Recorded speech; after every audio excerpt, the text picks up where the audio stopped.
Welcome to How to Money with Kole and Kole. I'm Kole. And I'm Kole. We coach people every day on their money and how to plan for the future. As financial advisors, we're here to have an honest conversation on investing, retirement, and everything in between. At Full Swing Financial Planning, we're here to empower you to take control of your plan, your way, for your financial future. So let's talk money. And sports. Welcome back to How to Money with Kole and Kole. I am your host, Baileigh Ashbrook, and I got both Koles in the house today. Back in the saddle. I missed you guys. It's been a while since all three of us were in the pod. It is good to be back. It does seem like it's been a while. Got all of us. I know. Caleb. Everyone's How's here. it going? We've had so many guests. We've had really good guests lately, and then we are on our series part, and we're going to skip a little sports talk this morning just because I think we can get into it later. You know, I know golf season's approaching. You guys, your competitive cash is flowing. It's Wednesday. Out there. Wednesday's golf day. Green day. Get it? Green. Ha ha ha ha. Who's going to win today? Oh, definitely me. Okay. Bailey's full of coffee. You can tell she's ready. Yeah, ready. I had to. I'm catching up. You know, I was gone last week, so I'm still like, ooh, a little overwhelmed. coming back from vacation, little vacation time. Yeah, it was nice. Hiking, sun, no kids. My kids are making me pay for it, though, because they're acting like crazy. Arizona is too hot for me. Do you think it's too hot for me? No. You and every other woman on the planet. It's not too hot, but it's 95 during the day. It's too hot. Just for reference, it'll be 85 degrees out and 75 in the office, and she'll be running a space heater in her office. And she'll have a jacket on. It's like a sauna. You walk in there like, what is wrong with you? You know, the cold life chose me, you know. Yep. Anyways, so we're doing a series. I'm going to get into it. I had a great vacation, by the way. Thanks for asking, everyone. We did a series. You got to go back to episode 49 and 51, part 1 and 2. So basically, we are talking through a customized retirement plan. Part 1 is, what is a customized retirement plan? How does it set you up for success in retirement? And then part 2 was kind of like, what do we need? How do we set it up, and the strategies we use? But this is my favorite part of the planning, is the continuing of the relationship after you've kind of set the plan in place. Because as everyone knows, life happens, things happen, things change, your mind changes, the market changes. The world is full of up and downs. Would you agree? I would completely agree, and everyone has to be flexible when it comes to retirement. So I tell people this pretty frequently. It's like it's not written in ink; it's written in pencil. like this is our plan, but you have things that come up. People have health things that come up, and people have spouses that pass away, unfortunately. And things come up, and you have to be able to adjust the retirement plan going forward. So we always put things together for you, but we're able to edit that pretty easily with our retirement plan software, and we're able to make adjustments to your plan. And I think that's the biggest thing, is obviously you want to prepare for your goals, but it's really preparing for the what ifs. Like, what if I run out of, an income source that I thought I would have? What if my spouse lost their job? What if we lost someone tragically? There's so many things. Go ahead. Sorry. Yeah, I was just going to say, I think one thing that we do, or a lot of financial professionals do is when we're building a plan, especially in retirement, is you ask about the budget, right? What do you think you're going to spend? But there's a lot of things people don't think about, like, what upgrades do I maybe need to make to a house if I start to, I can't move as well, or I'm in a wheelchair, things like that, or, your car upgrades. Yeah, you're not going to keep your same car for a 30, 35-year retirement. So there's a lot of things, that are ordinary that people don't think about along with the unexpecteds, a long-term care event, or, a spouse dying early, or something happening with that. And having an advisor to kind of walk you through that, because I've had people that at 65 say to me, like, I purchased my final car. And I'm like, well, if you live to 85, that's 20 years. And even if you purchased it brand new, a lot of people don't keep a car for 20 years, unless you're my father. Or Baileigh. 2001 Highlander. But anyway, that doesn't typically happen, especially if, yes, you can buy a really nice car and you're not going to drive it typically a ton of miles, but things happen with car. So we try to plan for things that maybe you're not thinking of, or because we want to have the money in there. I call them buffers. Okay, yeah, you think this is your final car, but let's put a buffer in there in about 10 years that if you need it, we got $25,000, $40,000, a set aside that you can use to buy a different car. Or how about when your daughter come home and she's like, I'm getting married and I expect a $35,000 wedding because you'll have 2 of those, Cole, someday. Yeah. Probably in the same, within the same time period too, or it's $35,000 wedding. That's probably cheap, actually. But yeah, that's what I was just gonna say. I was like, that's pretty, unfortunately, up there. But I'm kind of glad this whole thing has changed though, and now the groom and the bride, usually the parents like split the expenses, which makes sense unless Day marries equality, one of man, your kids. equality. Yeah. But if Day marries one of the girls, I'm out. You got it. Yeah, right. All right. Day is her son. For you guys that don't get the inside joke that we shouldn't tell them about. We all have kids. Well, actually, Kale and Day could just marry the 2 girls. They're all the same age. Gosh, perfect. This is just going. We get a volume discount on the weddings. Yes. All right.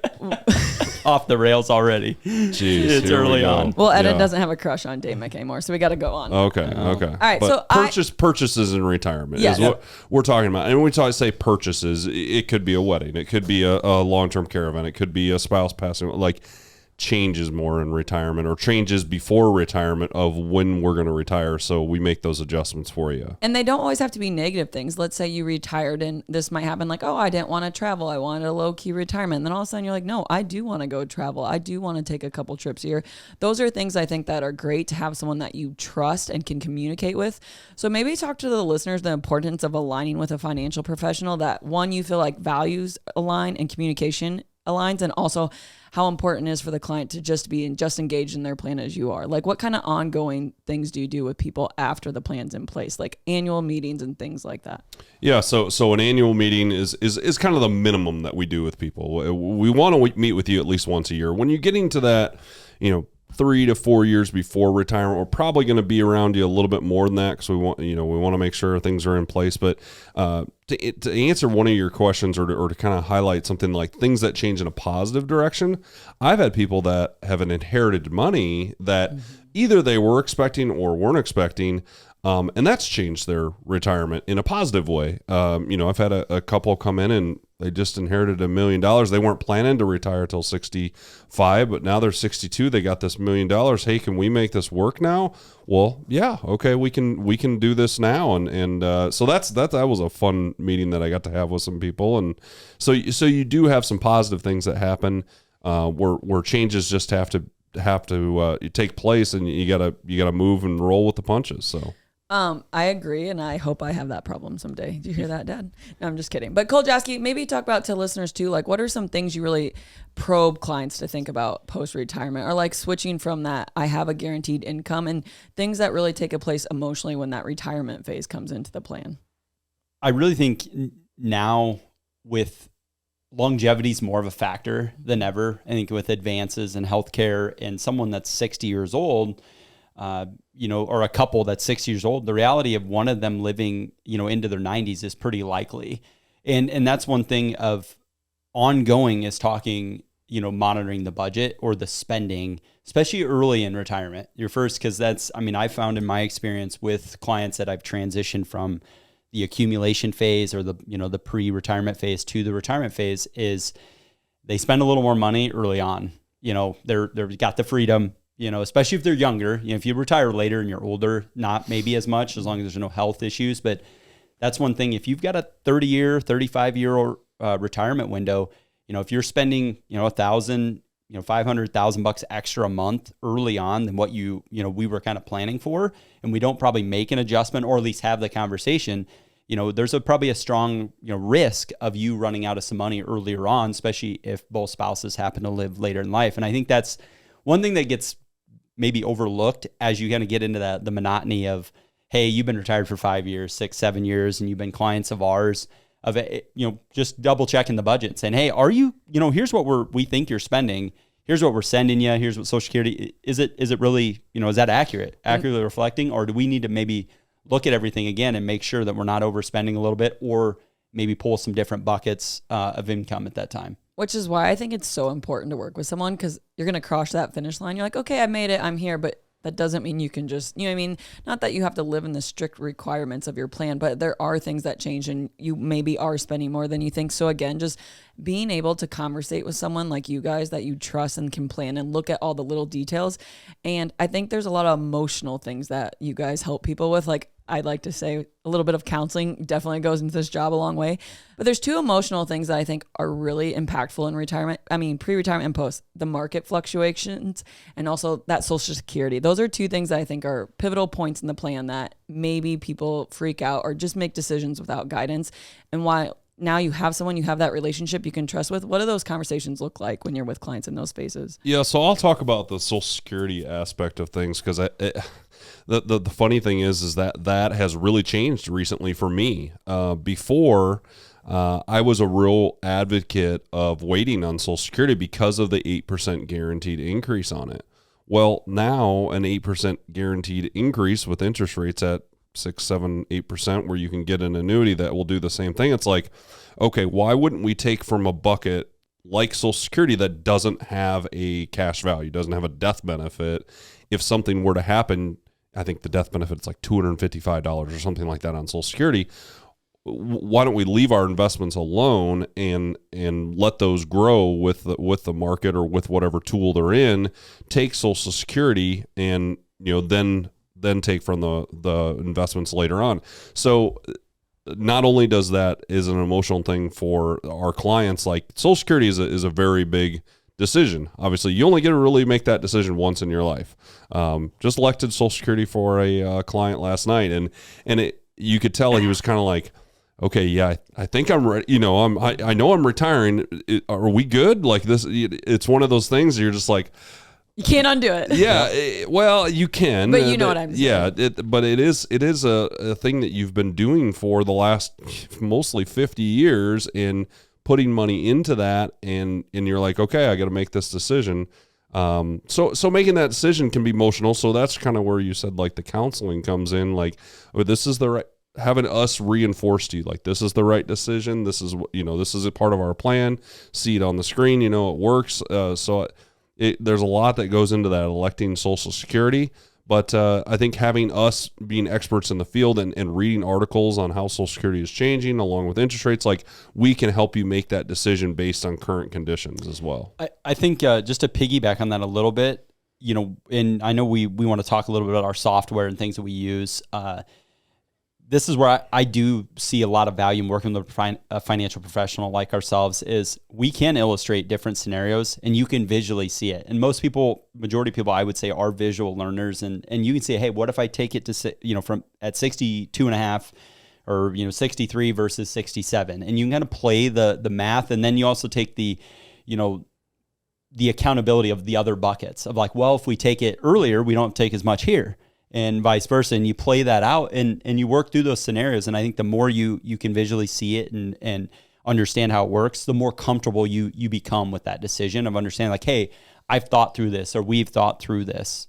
Yeah, and I was just going to add to that because you were reading mine, one, the software, but two, like when we know your whole puzzle and we have all the pieces, then we can kind of adjust them. Same with Social Security. It's not as it is emotional, but it's not as emotional when we know like, okay, we have this guaranteed income or we have this much investments and it's projected to make this much and you're going to spend this much and you have this much in RMDs.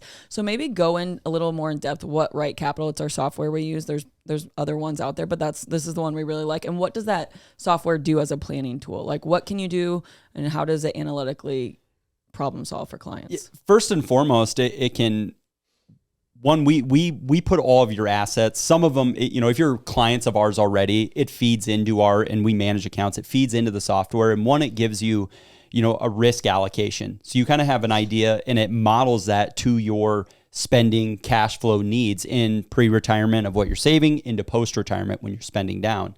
And it gives you, it really gives you a probability of success based on the goals and objectives we put in. So we take, and we've talked about this on the front end of like accumulating all the account statements, all that. We put it in our software.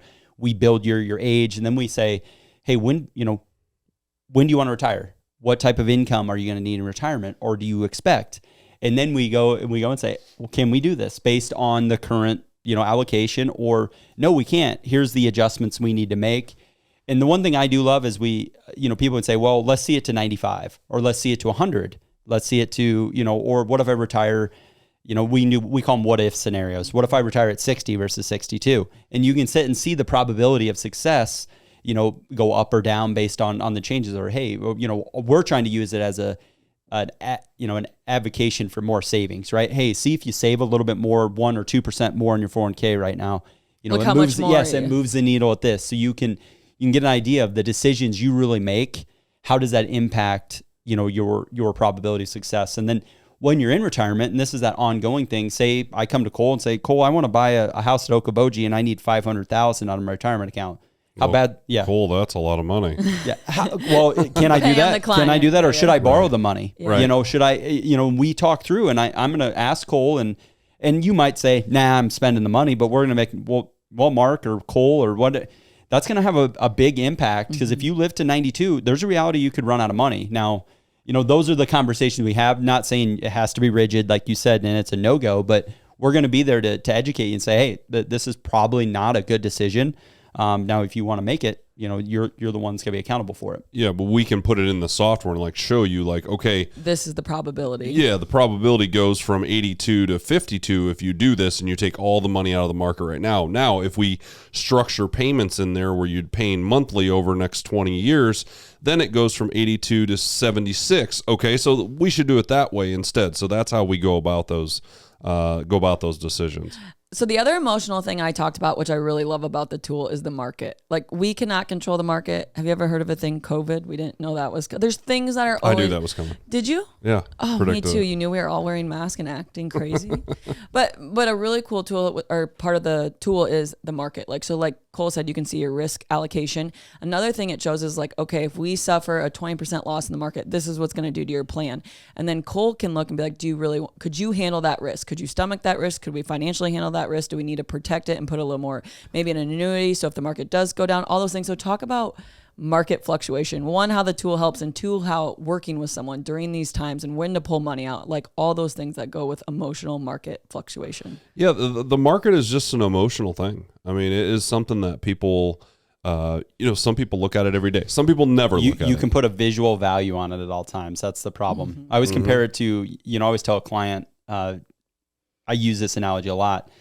Farmland, right? In our area, farmland's the king of things. You own farmland, you probably, have some dollars or some value in that farmland. And I always say most farmers who are active farmers, that farmland is fluctuating in value. Now, the last 3 years, it's only basically gone up. But there are years where it goes down 15%, and that's $1 million farm. It's $150,000. They just can't panic sell that farm, and they visually don't see a statement value of your farm every month, right? You get a statement and say, well, I lost $40,000 last month. It's the only thing that we have an active, even your house, it goes up and down in value. You just don't see it unless you want to sell it. And it's one thing that I always compare it to that of hey, we've got a plan for this. Now, obviously there's some people that don't, and they're like, well, shoot, I'm taking the money. That's a whole different scenario, but that's why we're advocating for the plan. Yeah. I that is a great, I've never used that analogy with the farmland. That is a great analogy because typically, if you think about it, it's really all on paper, just like the farmland is on paper. Because paper value. Unless you are actually going to sell it all and go to a money market or something like that, yeah, you're down 40,000, but most likely things are going to come back up and get normalized, and it's going to work itself out. But the emotional attachment to the market, we do try to disconnect that a little bit as you get closer to retirement. We're going to try to take market risk out of that, but you're always going to have some sort of market risk with us. It's not something we're going to completely take you out of because it's the best growth tool there is out there, of course.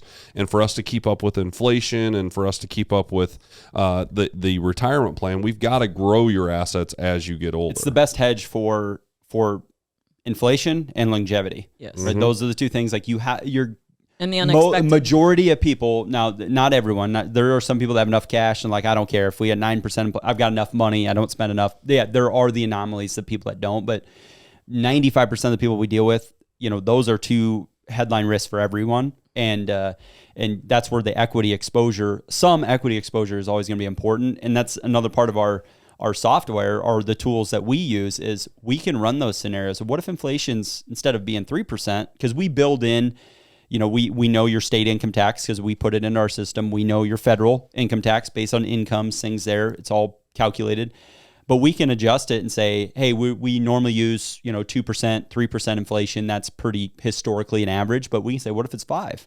How does that impact your dollars? Or what if we have another great recession like '08? What's that do on the first year of retirement? And we can run those scenarios so you can have that peace of mind, like, oh, and then that helps you make allocation decisions. Like Kole talks about annuities or different products, is like, that's how we are giving those recommendations. Not like, oh, this just makes sense for everyone, so they're going to have it. No, we're running the probability and saying, hey, this makes a lot of sense because it improves your success rate of your plan. This podcast is produced by Spin Market and Digital. Located in Fort Dodge, Iowa, Spin Market's highly skilled team can help you increase your market by updating your website, improving SEO, designing advertisements, and producing podcasts that will grab the attention of your market. Contact Spin Market today for all your digital marketing needs at digitalagent@spinmarketwith2ks.com or call us at 515-302-8026. And to learn more, visit our website at www.spinmarketwith2ks.com. That's digitalagent@spinmarket.com or 515-302-8026 or visit our website www.spinmarketwith2ks.com.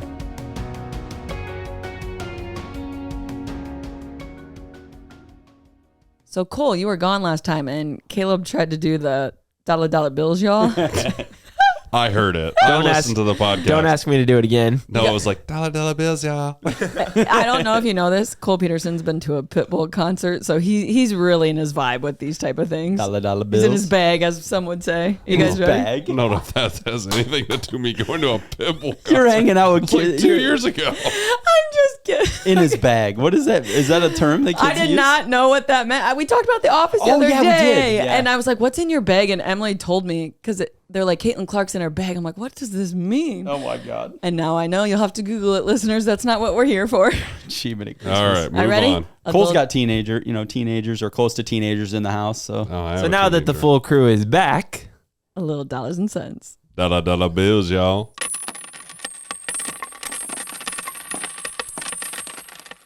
Social Security will not be able to pay full benefits in 2035 if Congress does not act. Dun dun dun. Current headline out there, obviously the media loves their fear tactics there, but Grabby it is headline. we've talked a lot about Social Security on this podcast, and there is a risk of some changes in Social Security, and there has to be and needs to be some changes. And I know Cole's going to go into a little bit on one of the projected ideas or things to go out there, but this is another one of those headline risks and things we think about to say, hey, what happens if Social Security does get cut? Can I still make it? But that's our dollars and cents for this week is to just make sure you're staying on top of what's going on. And it is a headline risk, but it's a reality. There needs to be some changes with Social Security. Yeah, I would tell most people out there that I don't think you need to worry about it. And my common thing when people ask me, is Social Security going to be there? I say yes. It's going to be there in some fashion. Is it going to be exactly how we know it today? Probably not.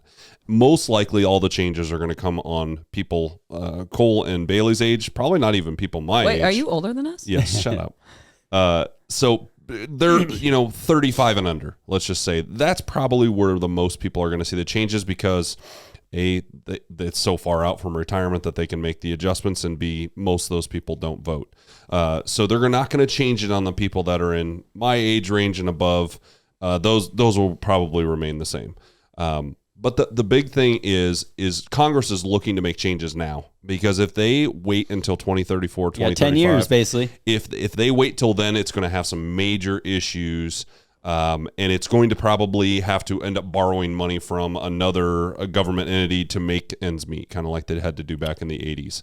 So the major change that they're looking at doing, two of the major changes that they're looking at doing is bumping the Social Security age up. Right now it's on 67 for anyone that was born after 1960.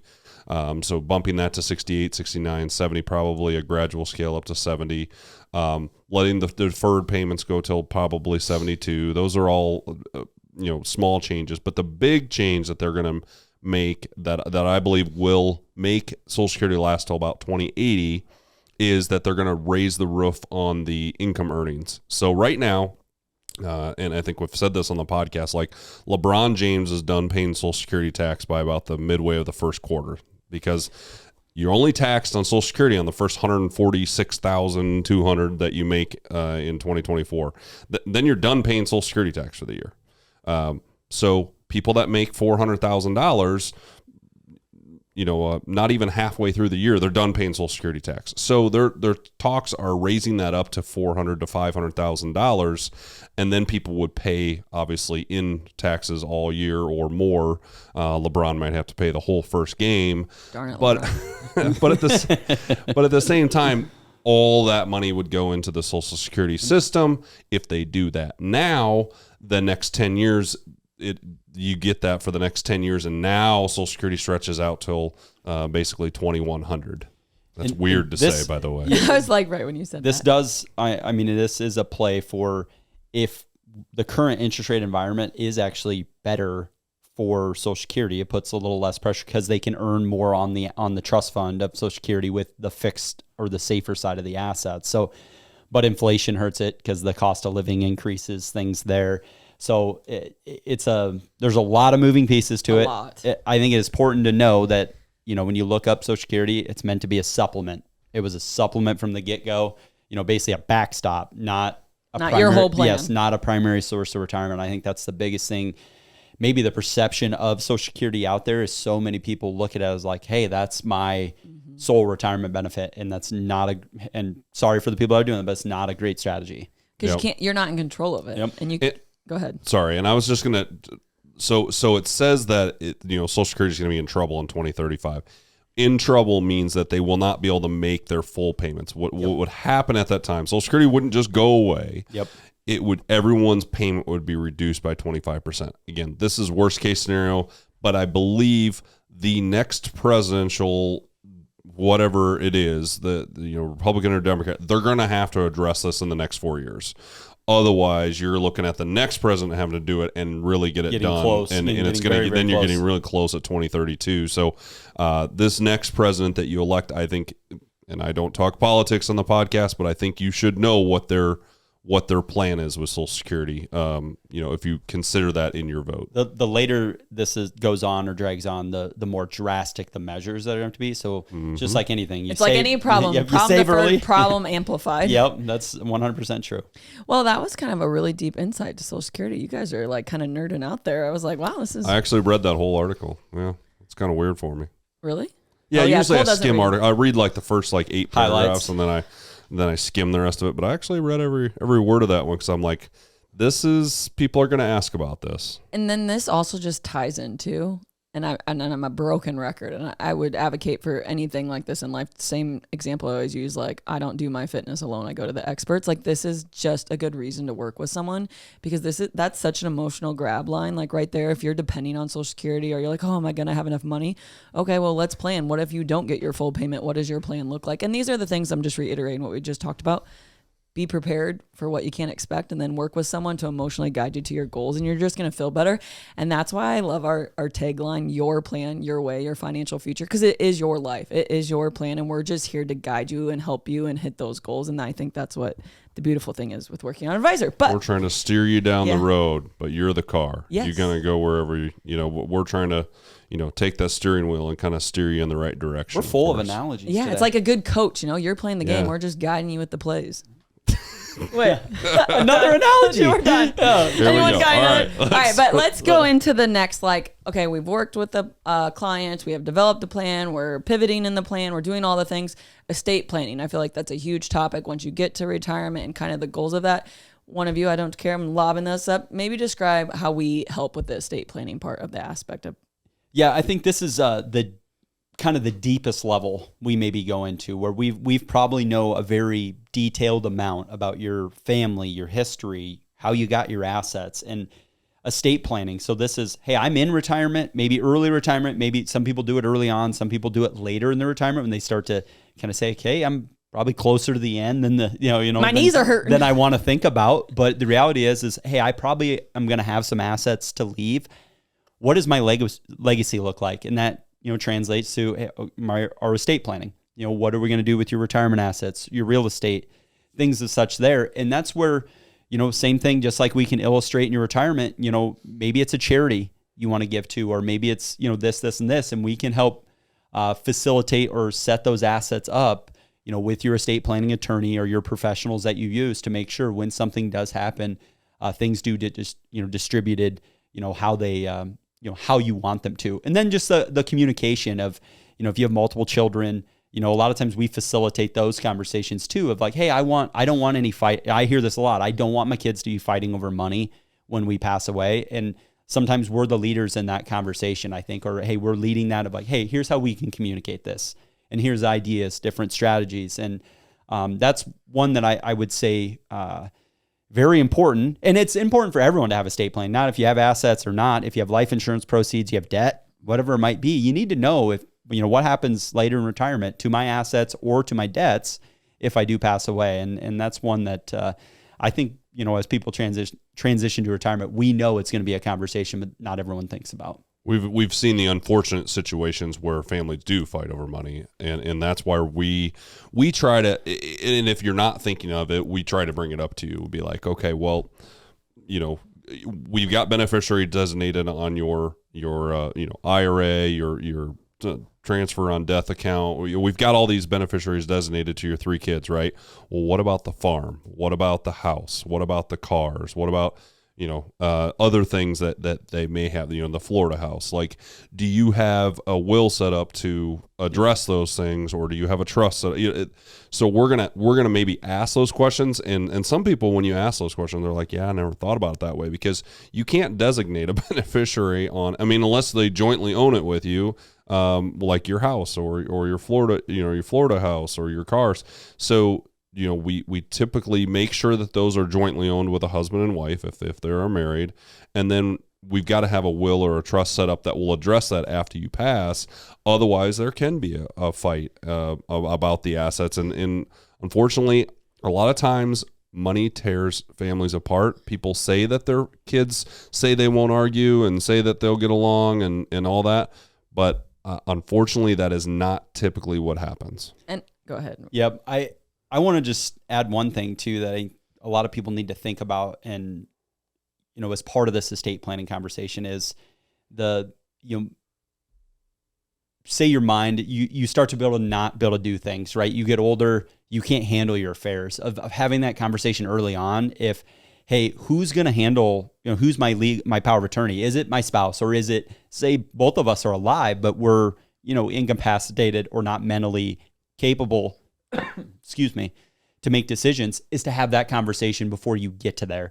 And that's one thing that I think we know that it's an issue if you don't have the proper documentation, because we can't just take instruction from anyone. We've got to have the channels set up, and that's a very likely that some place that is, or some time in your retirement, that's going to be a point where we have to deal with someone other than you on your assets. And having that conversation and knowing how it works, and then executing the legal documentation. Most people do, but there are a lot of people that don't have a will or power of attorneys, and you don't want to have to get that stuff done after the fact. I was just going to say that executing is probably the biggest part of this puzzle. Like, we can advocate for you to get a will, get a trust, think about these things, but really sitting down and making sure these things are in place, because here's the worst part, not the worst part, but someone's already grieving your loss. Like, I think about this right now. Like, if something happened to my dad today and stuff wasn't all lined up, like if he didn't have a trust, it would be so messy. And I'm not saying my siblings and me would fight, but it would just be like such additional stress to have to organize all that and figure out what did he really want. And then you've worked so hard for these assets and you've designed this life. Why not make sure you instill in your plan exactly what you want to happen to him? If it's charity, helping out your kids, all the things, but it really just takes off that transition of like, okay, I'm gone. You could say, oh, I'm not going to worry about it, I'm gone. But it really is like just a blessing to be organized. You can see the difference when people come in and the parents had it exactly the way they want it, the beneficiaries get what they need, and versus like, oh, I don't know who's getting what. I don't know if it goes to their kid or my kid or how this all works out. Like, we had a conversation with someone the other day. She's like, well, is his kid entitled to it? I'm like, if the will was like 30 years old. I'm like, you have to go to a lawyer. Like, it's just, you know what I mean? It's just, you're already dealing with so many things when someone passes away. I think a good point to this too is in situations that we've run into, is when you're on later in life, I would also recommend consolidating to either one advisor or two advisors and consolidating accounts. We've had situations where someone comes in and they had 22 different accounts at 5 different places, and trying to facilitate that for a family of 6 beneficiaries, and getting all the paperwork. It is very, very tough for that family to do that. And so those are things that we would make that recommendation for someone if they came to us, and we have people that have us as a financial advisor and have another financial advisor or maybe 2. And although that's not a situation we recommend or we really like, of course, competitors. We're competitors. We want to manage all your we assets. want to take care of your whole plan. We want to It's manage easier. all your assets, but that's something that we might talk to you at 78 or 82 or something like that and say, hey, do you think it's time to maybe consolidate down to 2 or 3? And I've actually told people, I said, even if you pick the other person over me, it's going to make it easier on your family. And I think you should think about that. And you should maybe go down to one advisor or one person that way your family can deal with them when you have passed away. And I'm going to take it to the next step, letting your family member know who that person is. Like, okay, so for example, I'm not a good example. If something happened to my dad, like he'd like, go to Kole Peterson. He has my stuff. He would tell all of us kids, you go to him, he'll take care of you. Like you have everything. And I think that trust in someone that they'll take care of the people that you love with your assets is such a huge relief. You can tell that. And me and Kole actually had a phone call yesterday with a lawyer. I won't name him, but we were talking about this wills and trust thing of like how many people don't have them when we talk about it. And it was a compliment to Kole, our team, just doing the whole plan. He said, you know what you guys do that a lot of advisors I don't see do is the full planning. And he's like the estate planning, making sure it's set up correctly and on also making sure it's set up correctly on their accounts and executing it. And you can add to this if you'd like. But he was just saying you really need to look at the full picture, the full plan. And it's just really, I think, those little extra steps that add value into the more your professionals can work together, yes. Your CPA, your attorney, your financial advisor, your banker, the better it is for you. When everyone, those 4 people or 5 or 6 or however many professionals you have are more in accordance or aligned with each other, the more efficient, the better communicated your plan's going to be. And it's going to, whenever anything happens, whether it's a good or a bad thing, those transitions or those big points in life are just going to be easier and smoother for you to handle and more efficient. Absolutely agree. Relationships. Well, this is great. So go back, listen to part 1, part 2. This is probably my favorite part because I feel like this is more of the emotional, like relationship part of the thing. But I'm going to put you guys on the spot because it's my favorite thing to do. I don't care who goes first. Another lob. What is the number one thing you would say or compliment, or what does your client like most working best with you? Like, what would you say? And look, they're grinning because they're like, oh, I have to talk about myself. I would say for me is my diligence to follow up and not leave stones unturned. So I would say that about you too. I would say that 100%. You don't miss a beat. Well, it's not that I don't miss things. I do miss things, but most of the time, if I sit down with somebody, I have a conversation, I'm going to follow through with them with an email, a phone call. I'm not going to just meet with them, us talk about all these things and not do anything with it. Now, whether or not that person gets back to me or gets me the information I need, that's on them, of course. But I've had people that have said, hey, thank you for that 3rd email because it reminded me that I need to get this stuff back to you. And so some people might find it annoying, but I'm not one to have a meeting with somebody, just follow up with maybe one phone call and then just let it go. I'm going to try to get it to the next step until basically they tell me, hey, I'm not taking this any farther, or no, or it's something that I'm gonna follow through on. You're a Mr. Follow Through. Well, and you're an immediate action guy. That's what I've told Baileigh this, behind the scenes a lot of times. That's my favorite thing about, if you're on and outside of business, just think if you're on a board, or I've been on boards with you and stuff where you're like, hey, we got all this conversation, we talked. And then you're the one like, here's what we're going to do for action. You're calling before we get out of the meeting of like that person that needs called. The meeting's already set before the next meeting. And I was like, and I'm one like, I'll put it on a list and I'll take care of it when I got time. It's like, that's a great, it's a great quality to have because I'm not that way. I'll knock out a lot of things, but not that way. So I appreciate that. About thank you. I'm like a no BS person. I'm like, why are we talking about this if we're not going to do anything about it? Like and I've sat on boards and I'll be like, we've talked about this 6 times on this board. Like I'm not going to name the board, but I know which one. I'm not going to take the lead on this. I have 10 other things that I'm doing. So if somebody's not going to take the lead on, let's not talk about it anymore. We're wasting time. It's great for our office too. The same way with us. Like we have monthly meetings, us three, and I'm always like, if Kole gave me a task, I'm gonna make sure it's done because I don't want that look like, well, we've already talked about it. So I'm like, here's your answer. We're done. But that commitment to someone, you're committed to them, and I think when you're that committed to someone else as a financial planner, they're just as committed to you as like working with you. Yeah, it's helpful. So Kole has to go now. Cole has to talk about himself. Tough question, but good question. I would say for the vast majority is relatability and maybe my well-rounded. I can relate and have a good understanding of a lot of areas. Taxes, business ownership.